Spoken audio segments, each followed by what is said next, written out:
Hey everyone, it's Ivan with KidPatcher.com. I'm out here with Matt from JerkingTheTrigger.com. and here we are, beginning still in winter of 2021. Time for another little hot dog hike.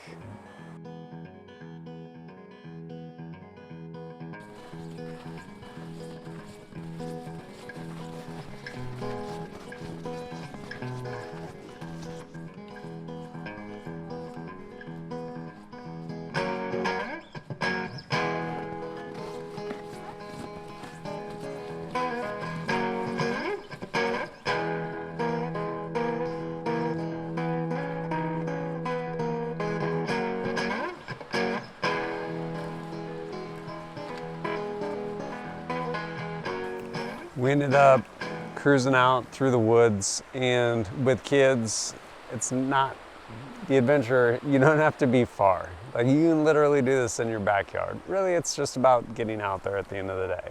And after we kind of scouted out, figured out where we decided we were going to have our fire, what was our next step?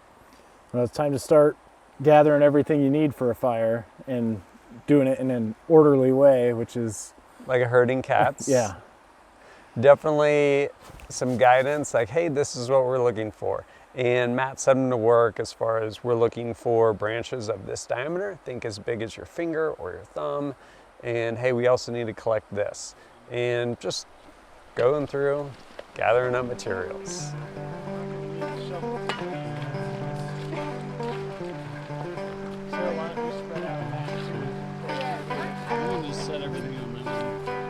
Okay, so leave yours packed up for now.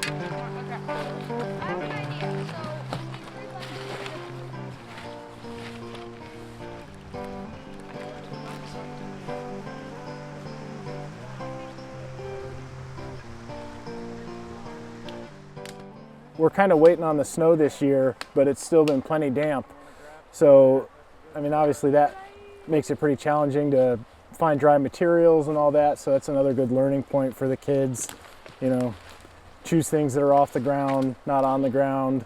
Ideally, stuff hanging, like Yeah. dead and hanging. Dead and hanging. If it snaps when you break it, instead of bends or Yeah. just that kind of stuff. And, you know, preferably you gather more than you think you'll need for one fire, because you don't want to be stuck with just one chance at it.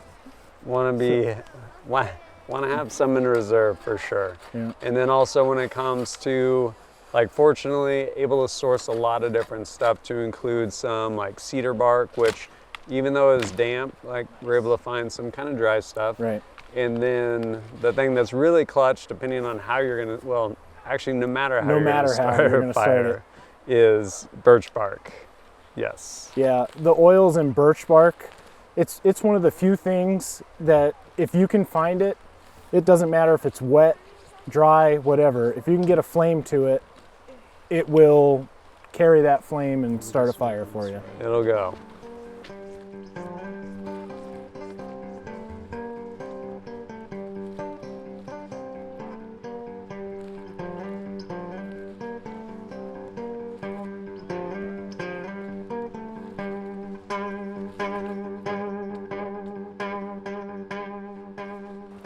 If you're building a fire and you know things are going to be challenging to begin with, it's cold, it's wet, it's really good, I think, to spend some time up front and just set everything in order. So, For the record, I often do not do that, and I pay the price Right. for that. and if you can get everything in order, that just means that you can spend more time kind of babysitting that weak little fire instead of running around Especially trying to initially. grab everything. So we spent some time separating out, you know, like our kindling and then larger fuel wood into discrete piles. And that way we had everything ready to go, which that's also really nice with kids too, just Tasks. giving them something to do. Yes. Yeah. Idle hands and all that. Yeah. And they learn the difference between those stages in the fire as well. Absolutely. Matt also took the opportunity to show the kids how to essentially break pieces or buck pieces of larger wood into smaller usable pieces without tools. So essentially getting it wedged in between some like sturdy or at least living, so they're not gonna break on you, other trees. I'm more just nervous. Yeah. There we go. Keep walking. Watch out behind you. So good. I'm so Look at glad. that. So now grab your nicely sized piece of firewood. I literally just started bending the tree. Yeah. All right. You want to see if that's enough? Let's do an experiment. So now we've weakened it, right? Theoretically. Come on. It's the point on a lever where it pivots. You're not flipped. Look at that. See that? One side of your notch, the other side of your notch. So sometimes, unless you have perfectly sawn wood, it's not always easy to split, or sometimes you have wood that's just full of knots and not especially straight. Or dangerous to split. Yeah. So one thing you can do to get some split pieces out while you're also bucking smaller pieces for your fire is to saw only about halfway and then just smack the wood on the ground, and you'll typically end up with a buck section and then a section that's split, and then you can decide what you want to do beyond that. But which is really nice too in these conditions, because even like the surface of everything is wet, but as soon as you do that, you get down into dry stuff to where, one, you either just have larger dry sections, or two, you then have sections where you can actually like cut yourself a feather stick or do whatever you need to do as far as getting that initial fire started. Even the best dead standing wood that's off the ground is going to be damp in these conditions. The only way you're going to get to truly dry wood is to split. And so if you can save time by sawing part way and splitting that way, then it's a real time saver. Because you're only sawing part way. Yeah, saves your saw too. Yeah, seriously. Next up was time to hopefully get this fire started. So we went ahead and built it from the ground up. Again, everything's wet. If it's not wet, it's actual snow. So found a spot where it wasn't dry, but at least wasn't on top of snow, and built it up with some thicker pieces of wood that we had cut earlier. And then I guess our first layer was that birch bark, right? Yeah, well, birch bark will catch your spark, and it goes up quickly. If that goes, like, you have a fire, Right. as long as you don't like waste it or mess it up from there. Like once that goes, you're good. And it burns fast, so that's why it pays to have everything sort of bundled up and ready to go. 100%. And so first, Jada, I guess Jada took a stab at it, trying to throw some sparks, which in fairness, like, it's not super easy with just straight birch bark. And then after that, after Jada was kind of worn out, Ira took a stab. And then finally, Sarah took a few swipes at it and managed to get it going. got it pretty quick. Yeah, no, I was impressed. She, unlike my boys, had like long throws of sparks going down in there, and it caught. I mean, really, you just need one. Like, there's an element of luck to that stuff. Yeah, the more especially with sparks, the birch better. bark. But yeah, especially. But once it caught, we were off to the races. The fire had started. It was just a matter of keeping it going. Just light the twigs on fire.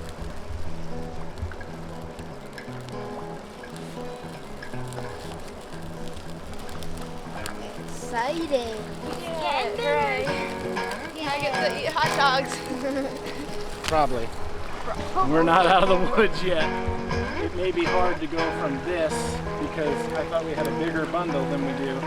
All right, we need the finger-sized wood and we need it quick. Once Sarah was able to get the birch bark to catch with the spark, that's when you kind of go into scramble mode. And so we'd already set aside. Fortunately, we had a lot of set of hands. So There were people literally People standing standing by. there with bundles. Yeah, so we had bundles of smaller sticks, and it can be really nice to have the first one sort of bent into a V so that it makes a better platform for what you add next. But you know, a series of smaller sticks, and then I mean, that birch bark did a good job so that we were able to go pretty Yeah. quickly to more fuel-sized wood, like, you know, roughly thumb size, and just built up from there to where we had enough of a fire to start drying out our more like wrist-sized Yeah. firewood. Like matter of minutes and we were Yeah. pretty much there. Everything needed just a little time to dry out, but Yeah. it went pretty quick. And then it's time to break out those hot dogs. Once we've got something established, this might be more than enough. Now the goal. You can't sit on your knees. Yeah. Hey guys, I would suggest sitting on your knees so your feet aren't in the way at all. Where is it? It was on. Yeah, it was really on. Okay. Hey, take off your clothes. Sarah, can I have a hot dog? Mine's gonna be. I'm having a smoked hot. It's like smoked salmon, except not as good. I'm sharing here. I just want to stick it into the fire. Look at mine. It's bent. Ready for The tip is cooked. Yeah, the tip of mine is The cooked. wisest thing you've ever said. Broccoli was never meant to good, be Emma? eaten. Looks like you're good. I know the wisest thing you've ever said. I actually just said it. You have to help me out. It's not. Daddy, not do you the fun think that mine is ready? What do you think?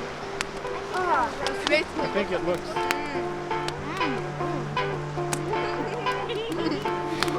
That's okay. Wait, we're having oh, like After everyone had their fill of hot dogs, next logical step, break out the marshmallows, roast some marshmallows. I mean, you got sticks already. I already have the roasting sticks, you already have the fire, marshmallows. Marshmallows. Just take the one. Here. what if you leave this against your glove like that? Oh, I'll pass you a marshmallow. Any opportunity to get out and do this stuff, it's always a lot of fun. On the one hand, it's just fun, like getting to see friends and spend time with friends. But the other side of it is basically skill building. Yeah. I mean, new stuff to learn, get to be a little uncomfortable, cold, wet, work through some problems. Get to actually have something kind of on the line. Like, Yeah. you guys are probably hungry, so Do you want cold hot dogs? I mean, you're Nobody not, wants cold You're hot not going to dogs. starve to death, but nobody really wants to eat cold hot dogs. And yeah, no, it's fun, like any little opportunity. And I obviously enjoy being able to go out like cool places in all different environments, but it's not a barrier for entry. Like if you live in the middle of town, like, go in your backyard. Like, it doesn't matter. Go to a park. Go to like anything. Like kids enjoy all of it, and you still have the opportunity, like that platform, to basically transfer skills and knowledge. Like, would definitely encourage you to do it. Yeah. You start a fire in the barbecue, like the Yeah. metal barbecue pit. No, 100%. Like literally a city park. Like go forage wood and stuff. Unless you're in California, you might get arrested for picking up sticks. I don't know. The place is weird, but there is no barrier for entry for this kind of stuff. And come away with it, like one, getting to spend time with good people, and two, being able to learn new things and teach people new things. So I think it's pretty much a win all around. Yeah. If people aren't familiar with jerking the trigger, what is it? What do you do? Yeah. You can find us at jerkingthetrigger.com. We cover a lot of gear, outdoor, firearm related. And we try to cover things that are maybe a little more out of the way, smaller makers, things like that. So you might not read about it on other blogs, but you can find it at jerkingthetrigger.com. For sure. No, I've actually followed your stuff long before I ever met you. And speaking of like kind of first time, like kind of out of the way places, it was actually Edgar Sherman designed slings.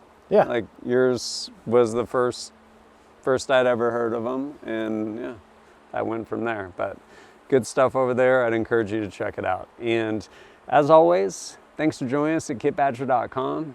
Look forward to seeing you next time.